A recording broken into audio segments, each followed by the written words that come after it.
Yo me he quedado un poco también con lo que has dicho de Santiago Carrillo, del Partido Comunista. Sí, Entonces, si desde los inicios hemos tenido un partido comunista declarado Juan sí, sí, Carlista, sí, sí, sí, más sí. monárquico que ninguno, y ahora ves a Yolanda Díaz, que proviene también del Partido Comunista, ¿qué Bueno, leche es eso. el Partido Comunista Español? Si ahora es que, ¿cómo lo definiría? Bueno, de hecho cada vez tiene menos votos. Que ya comunistas de verdad no hay. Lo que hay son gente que utiliza el Partido Comunista para hacerse con un salario, una forma de ingresar dinero o de vivir de ello. Pero comunistas realmente no hay. Con una visión de la economía horizontal, feminista, como No, salió no, diciendo hace bueno. poco, o Si acaso Pablo Iglesias un poquito podía, pero tampoco luego no vive como comunista. O sea, yo creo que todo eso, eh, eso fue cosa del siglo pasado y no volverá. O del anterior, vamos. Entonces hay ahora una tendencia que dice, no, el mundo ya entre izquierda y derecha, eso es cosa del pasado, ahora se divide entre los globalistas y los proteccionistas, ¿no? ¿Estás de acuerdo con esa afirmación o...? Yo creo que ahora viene todo, claro, yo creo que viene todo de, no, estamos gobernados, vamos a ver, no sé si lo sabréis o si lo habréis visto. ¿A quién fue la primera visita que tuvo Pedro Sánchez cuando llegó al gobierno en Moncloa? ¿A quién recibió primero? Al primero, a Soros. ¿Y por qué se supo? Porque hubo una filtración. Pues no sé, no estaba dentro de la agenda, no se dijo, no. En cambio, una filtración tuvo que admitirlo, que Soros fue al primer empresario, al primer señor que entró en Moncloa a visitar o sea, ¿a qué fue? Pues como ya estaba pactado, posiblemente a darle instrucciones. A que le dé las gracias, Pedro, quizás, No, no, no, a darle instrucciones, a darle instrucciones. Lo que en tenía que persona, hacer, lo que tenía que decir. en persona, sin testigos. Claro.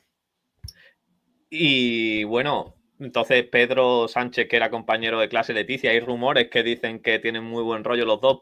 ¿Tiene también un poco de Soros tentáculos en la Casa Real o no puede llegar tan lejos? Soro, sí, porque sí, yo creo que sí, porque de hecho no sé si habéis visto, Felipe también ha llevado en algún momento el escudito de 2030, con lo cual, bueno, pues eso no se pone gratis. Si se pone es por algo. Claro, sí, sí, sí, está claro. Lo que pasa es que ahora con Trump, pues todo eso está siendo, hay una especie de rechazo a todo eso. Bueno, vamos a ver cómo acaba. De hecho, Estados Unidos, ¿quién ha llevado a Trump? Ha llevado a Trump el rechazo al 2030 Sí. y a la cultura woke y todo eso. La gente en Estados Unidos estaba hasta los cojones de eso. ¿Y qué ha pasado? Bueno, pues todo eso ha hecho que los demócratas cayeran en picado y Trump, que estaba mal visto por toda la prensa, pues ha salido a pesar de todo. La otra Bueno, vez que ganó también las elecciones, también tenía toda la prensa en contra. claro, no solo toda la prensa, Las sino televisiones. e incluso las encuestas. Pasó como Sí, aquí sí, el todo, Brexit todo. también en Inglaterra, Sí, que sí. estaban tan comprada la prensa que te decían, no, esto no va a pasar. Y al final, fíjate, fueron dos cosas, el Brexit y la victoria de Trump, que fue como, pero si esto Sí, era sí. imposible según las encuestas. Es que la prensa hace muchos años dejó de ser independiente. Ya pertenecen a grupos empresariales que tienen intereses económicos. New York Times es de Carlos Slim. Carlos Slim, ¿a qué va? A ganar dinero y apoyar a quien haga falta. O sea, ya no hay prensa independiente, editores, como en la época porque antes los periódicos eran una reacción de la sociedad contra el poder. Ahora están con el poder, que es el que les paga. Total. No, en España no hay prensa independiente. Al último periodista que le pregunté qué ejemplo de periodista independiente me podría dar, que fue Pedro Avilés, me dijo que a Silvia Ichorrondo. ¿A quién me dirías tú? Si ve, si bicho Rondo, esa periodista independiente, esa mujer. Eso me dijo Pedro Avilés, Pero Avilés dijo le que pregunté, le hice esta pregunta, le dije, Pedro, bueno, Pedro hablamos un Avilés, poco de periodismo en Pedro general, Avilés, Pedro Avilés de era interview. tuve interview, lo tuve yo de periodista en el caso. ¿Ah, sí? O sea, sí, ¿Verdad? No dijo lo tuve yo de, lo tuve yo de, lo tuve yo lo contraté. Cuando yo fui director del caso, me fue a pedir trabajo y le contraté. Pues me dijo, le hice esta pregunta y me dijo que de periódico ponía al diario de escolar y de periodista a Silvia Eso, Ichorrondo. Eso, pues, nada, todo esto, este Avilés está muy escorado. Yo no veo en España ¿A periodistas qué me podrías independientes. decir tú? ¿Hay algún ejemplo? Independientes totalmente. Iker Jiménez se hace Sí, sí, sí, pasar. sí, sí. Ese no tiene amo. Ese no tiene amo como periodista independiente. Puede ser, pero es que los periódicos ahora, la totalidad de los periódicos son o de grupos de presión de un determinado lado o de grupos de otro. O sea, hubo una época que, os acordáis, ¿no? El país era PSOE y el mundo era PP o bueno, o derecha y tal. Eso no se mantiene ya no. No. Ya no hay periódicos independientes y los periodistas cada vez menos. Claro. Y de hecho, desde que hay prensa digital que paga muy poquito, Claro. En el caso, dices que coincidiste con Pedro Avilés. sí, lo contraté yo era director del caso y me Sí. fue a pedir trabajo y lo contraté. Era buen periodista. Sí, Bueno, pero ojo, es que nosotros hacíamos sucesos, claro. Sí, sí, sí. no tocábamos el tema político, o sea, ahí no nos mojábamos con nadie porque no Sí. teníamos. Os ceñíais al suceso, claro. Sí, yo de hecho también cuando fui director de la Crónica le metía palos a la derecha y a la izquierda a todo el mundo, o sea, no vivíamos, no, en aquellas fechas yo recuerdo que yo ahora viendo la hemeroteca de la Crónica, en las portadas apenas había temas políticos, eran temas sociales, empresariales, de sucesos, tal, no había, el tema político no se tocaba en aquellos años. Y tampoco había publicidad política. Tenemos publicidad de empresas, de centros comerciales, de marcas, de inmobiliaria, pero no teníamos publicidad política. Claro, no había una partida presupuestaria millonaria que te llegara. No, o sea, nosotros de ayuntamiento ni nos molestábamos. De hecho, teníamos los periodistas que nosotros no los teníamos que hacía municipal, era todo dando hostias, o sea, vamos. De hecho, el día que yo iba a un pleno, el alcalde se cogía empezaba a beber whisky y se emborrachaba del cabrón que pillaba. Pues sabía lo que venía después, claro. Claro. Trabajando en el caso, nos contó Pedro Avilés que coincidió con Juan Ignacio Blanco, que luego sí. Era un periodista. Él estaba antes que él. Él tenía una opinión muy negativa de Juan Ignacio Blanco y decía que en la redacción nadie le respetaba realmente. ¿Tú tenías esa misma percepción acerca de No, era muy bueno. Era el mejor. Juan Ignacio Blanco, el mejor periodista que he tenido yo, no solo en el caso, el mejor periodista que he tenido yo en mi vida. O sea, nunca he tenido un periodista mejor que Juan Ignacio Blanco. Cuéntanos, ¿por qué? Tenía un coco de la hostia, o sea, era el típico que tenía una memoria para los casos y no se le escapaba una. No, era muy bueno, era un tío magnífico. Y de hecho, cuando sacaba un tema lo sacaba muy bien, lo escribía acojonantemente bien, era bueno. Y lo que vino luego con todo el tema de Alcácer, ¿con qué ojos lo viste tú? Ya eso no lo seguí. Yo vi que la tele se enfocó en ese tema, pero yo estaba en otro. No, yo no seguía ese tema. Vale. Pero todo lo que trabajó para el caso te ha parecido. En la época del caso era magnífico. Sí. De hecho, era el mejor periodista de la redacción que teníamos en el caso, que era muy buena. Pues quizás fuera el mejor, con diferencia. Avilés, por ejemplo, no era mal, no lo hacía mal, pero tenía mucha cara. O sea, engañaba mucho y tal, era un poquito. Pero bueno. Sí, lo cuenta en sus memorias.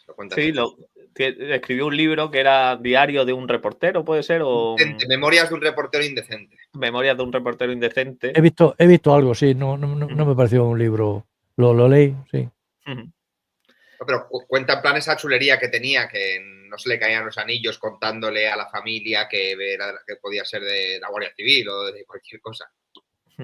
Sí, iba con Pedro Avilés. Pedro Avilés y iba también con otro periodista, no me acuerdo su nombre. Él hacía pareja siempre con otro periodista. Sí, iban dos juntos. Empieza por M, creo, no me acuerdo ahora más. Sí, no me acuerdo, sí. Sí, iban los dos juntos y sí, bueno. Mezclando un poco así sucesos y Casa Real en la monarquía. Con Juan Carlos especialmente ha habido muchos sucesos. La ¿La muerte de su hermano fue de forma accidental o eso? ¿Qué opinión tiene? Se supone que sí. O sea, yo no, por muy bruto que sea el tonto este de Juan Carlos, yo no me creo que le pegara un tiro a Casuecho. Yo creo que se le escapó y punto, porque este era muy bobo. O sea, Pero muy bobo, pero tenía, bueno, ya has dicho que el entrenamiento militar que les dan a los ninguno, monarcas. a este ninguno. O sea, este era. O sea, de hecho, era la época de Franco. La época de Franco, pues tú fíjate, Claro. mandan allí al enviado de Franco y lo mimaban como a nadie más. Y después también estoy buscando el caso de Albert Solá. ¿Piensas que también fue casualidad o puede estar también involucrado la Casa Real detrás de el Albert Solá? Sí, el hijo natural de este, sí. Yo tengo sospecha de que eso es muy raro. O sea, a mí es muy fácil a los servicios secretos, ciertos servicios secretos y cierto sector de los servicios secretos saben hacer esas cosas. Saben hacer simular accidentes, simular enfermedades y tal, y hay un nivel muy alto es probable que eso hayan quitado de en medio. A nosotros nos llama mucho la atención de que la cámara de seguridad que lo estaba grabando Sí, justamente, sí, eso. Hay muchas cosas muy raras. Y de hecho es rarísimo. Y era un tío majo, aparte se le parecía y tal, tenía hasta el mismo carácter que el otro, o sea. Sí, era así, sí. Joaquín, ¿tú te consideras republicano? Yo me fui a una república o una monarquía, sí. Sobre todo porque a mí me parece que en el siglo XXI tener un empleo vitalicio y hereditario me parece que chirría. Yo creo que la gente tiene que merecerse. Eso es decir, yo salgo de sangre azul y ya voy a ser. Y para toda la vida. Y luego en la Constitución española, que no puede estar exento de culpa, o sea, no te pueden procesar por nada que hagas. Y encima, tu hijo será el que es. Me parece eso hace muchos siglos, pues posiblemente interesaba. Yo creo que ahora ya no interesa. Interesa que el que mande, el que esté encima, se lo merezca, lo gane, y si lo hace mal, se lo puedan echar. Claro. Justamente hoy, esta mañana, leí una noticia de que la Casa Real había cerrado el ejercicio 2024 en números rojos, creo que con 100.000 euros de pérdida. Y me pregunté, digo, ¿cómo la Casa Real cierra con números rojos o números positivos? Lo paga. De hecho, el dinero el dinero que se dice que interesa a la Casa Real es un dinero ficticio, porque luego hay muchas cosas que las paga Patrimonio, que las paga Fondo Reservado y no entramos en ello, no lo conocemos. O sea, Claro. el dinero oficial es muy diferente al dinero real, que se gasta aún en monarquía. La monarquía cuesta un disparate, muchísimo más de lo que estadísticamente se publica. Porque todos los viajes oficiales dicen que son unos 84 millones que van para la monarquía. Son por encima de 500. Sí, pues. Porque todos los viajes que se hacen en el Falco para un sitio y para otro, eso, ¿quién los paga? Ministerio de Defensa. De Defensa, claro. Pero, bien, y muchas más cosas. Sí, claro, que dentro de todo lo que Pues claro, conlleva la monarquía no solo está el presupuesto claro. El Ministerio de Defensa tendrá un gasto enorme también, claro. Claro. Pero me llamó la atención eso, que como un... Sí, que puede decir que tenga pérdida. Presentamos números rojos y cuando presenta... Que no es una empresa, quiero decir, que se pues supone que esto debería ser siempre... Hombre, en Zarzuela se hace negocio, pero el negocio va para cuentas privadas por ahí, en sitios impresos fiscales, que es lo que se dice del rey. Se dice que Juan Carlos, del rey emérito, vamos, que tiene por ahí en paraísos fiscales miles de millones. Muchos miles de millones. Y eso será lo que heredarán los hijos, pero de forma no ilegal, sino oculta. O sea, ellos tendrán sus cuentas por ahí, sus tarjetas de crédito para pagar y gastar en lo que quieran y va a cuenta en Islas Caimán, por ejemplo. Joaquín, ¿por qué el rey ha sido intocable durante tanto tiempo? Ahora que porque tenía inmunidad. Tiene inmunidad. Sí. La Constitución en España le da inmunidad a la monarquía, o sea, Pero, o sea, que fueran los elefantes, ¿no? La caza de elefantes hasta hasta ahí realmente se le tapaba todo. O sea, realmente la prensa ha sido ha sido cortesana y ha sido cómplice de las fechorías de Juan Carlos. Juan Carlos ha cometido muchas irregularidades, ha hecho muchos negocios, ha dado muchos sablazos y todo el mundo se callaba. Los periódicos no la han querido sacar nunca. No se atrevían, entre otras cosas, vamos, tampoco. Porque la Casa Real lo que sí tenía era mucha mano, ya te lo he dicho antes, con empresas que se anunciaban. Telefónica sobre todo, o sea. Entonces muchos periódicos gordos viven de esas cuentas.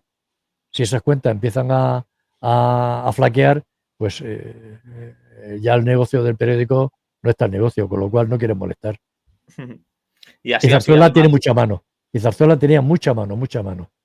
Así además durante muchos años. Nosotros leímos el libro de Javier Bleda de Sandra Mozarowski, Su Majestad Sandra Mozarowski, que me gustaría sacarlo al tema porque... Yo también lo conocí ese tema, pues yo con Bleda nos lo comentaron de que Triumph había dicho un youtuber bastante famoso en el mundo del true crime diciendo que había sido un accidente y tal. Tú, Joaquín Abad, que viviste no fue un accidente. En esa época, ¿qué opinas? No, yo investigué ese tema también. Y yo trabajaba yo en Alcázar en aquella época, era periodista en Alcázar. Y lo que me dijeron que había sido, que era imposible que se cayera. Si era ya bajita. La quitaron de medio, pues estaba embarazada y estaba saliendo con entonces príncipe de España, que era Juan Carlos, y no interesaba. Entonces se le fue de las manos. A los que le encargaron que la silenciaran, pues, o que se fuera y abortara, pues se le fue de las manos y la tiraron. Coincide plenamente entonces con lo que cuenta Javier Bleda en el libro. Sí, lo que está en el libro totalmente. Bueno, en su libro, en el otro, en el de Sandra Mozarowski, sí, está muy bien. Sí, es así. De hecho, lo que se ha molestado Javier Bleda es investigar qué ha sido de los señores que hicieron eso. Tanto del militar como del policía al que le encargaron, como de los que lo hicieron. Al final todos murieron. Sí. Iba a decir, sin hacer spoiler, sorpresa, acabaron. Sí, todos. Como el a uno fue el Grapo, que el Grapo ya se sabe que era manejado por Conesa, que era el comisario Conesa famoso, manejaba el Grapo a conveniencia del Estado. Y bueno, pues así. Es que España funcionaba en aquella fecha así, o sea. De hecho, igual que el atentado que le prepararon a Aznar. ¿Pues qué creéis que Aznar fue la ETA por su cuenta? El atentado fue encargado. Fue un encargo lo que le hicieron a Aznar, para cargarse a Aznar. ¿Quién estaba detrás? No te lo digo. Pero imagínatelo. La ETA ha utilizado. Yo saco un libro de ETA. No sé si lo sabréis. Porque la ETA se le ocurrió. La ETA en un momento dado se escondió en Andorra. Bueno, gente de ETA, algunos miembros de ETA. Y estando en Andorra, no se le ocurre otra cosa que empezar a pedirle impuestos revolucionarios a empresarios de Andorra. Y no sabéis el origen de los empresarios de Andorra, quiénes son, ¿no? Sí, no puede dar más pista. Eran antiguos pastores que pasaban a judíos y los judíos que tenían bienes aparecían atados con alambre en la nieve y los brillantes desaparecían. Y han sido luego los empresarios de Andorra. Entonces, claro, pues concretamente la cabeza de una etarra en una bolsa se la llevaron en vez del dinero que pedían. Fue una respuesta rápida y efectiva, ¿no? Y efectiva, ahí sí. En Andorra la ETA no tiene mucho que hacer. Allí no se andan con chiquitas.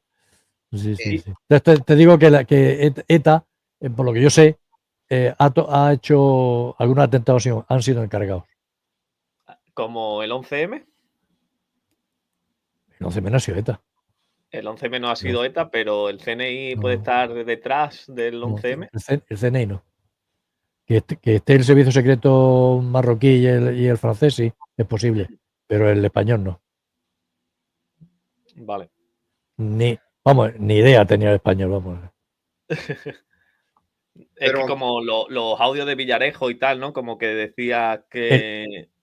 No, los audios de Villarejo no. Los audios de Villarejo lo que sí dicen es que se enmascaró luego el tema. O sea, que no se quiso investigar. Pero yo creo que fue por presiones externas. No creo que fuera por por implicaciones dentro de gente de España. Vale. Al Partido Socialista le convenía el cambio que se hizo, porque realmente el voto cambió de un día para otro, o sea, iba a ganar el Rajoy como presidente de gobierno, y en vez de ganar Rajoy ganó Zapatero, de un día para otro. Sí, Entonces, ese cambio le benefició. Entonces, ¿qué ocurre? Pues que lo que no va a hacer al que se ha beneficiado es machacar al que le ha ayudado. Y eso venía de Marruecos y de Francia. Y lo que sí, la implicación que tuvo la SER, ¿no? Que era García Ferraras, el A García director. Ferrera, bueno, no la sé. Lo que pasa es que ahí se dio instrucciones de que había que echarle, darle un argumento a que venía todo del tema árabe. Sí, de la Y entonces, guerra de bueno, Irak. pues sí, exacto. Pues entonces, bueno, pues este contribuyó también, Ferrera, con la frasecita de los pares de ropa interior. Sí, pintado de azul, ¿no? Sí, sí.